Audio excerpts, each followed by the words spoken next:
case closed na. Hindi talaga ako pupunta.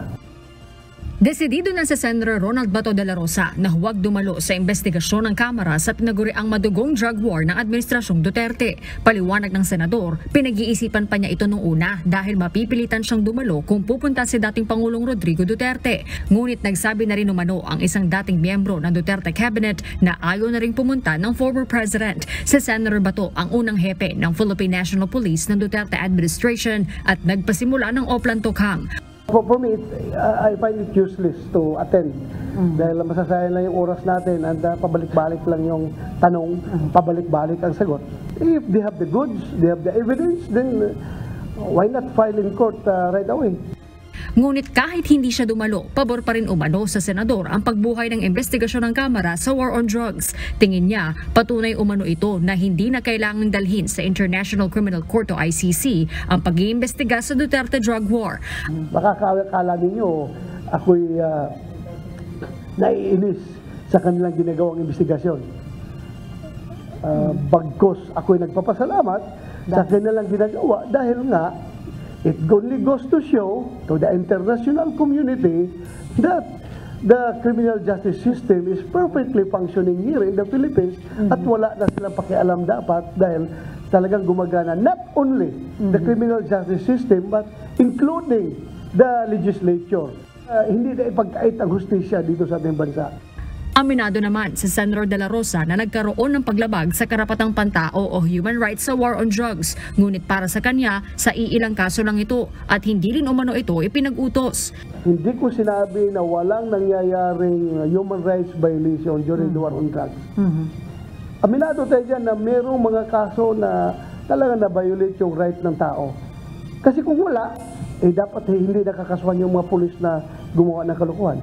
Dapat walang pulis na yun na konbikto, nakasuhan, na konbikto, na kulong.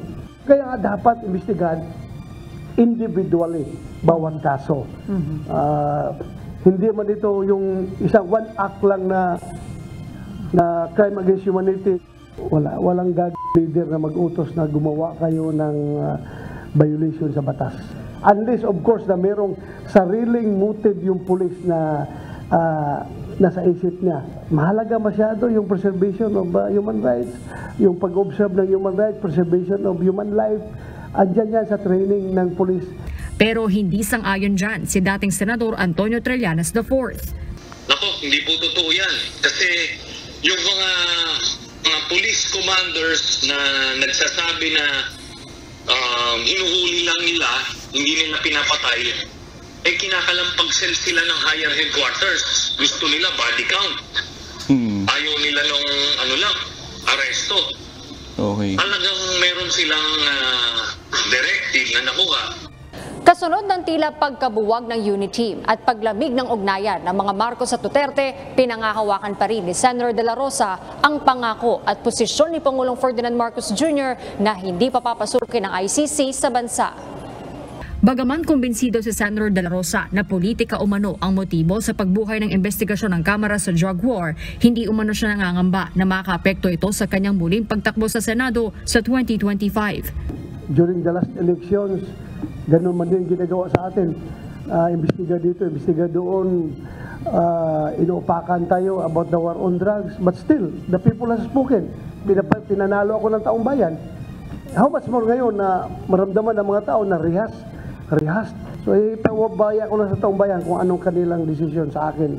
Harding Delgado, UNTV News and Rescue. Diyos ang aming sandigan, serbisyo publiko ang aming pinahahalagahan.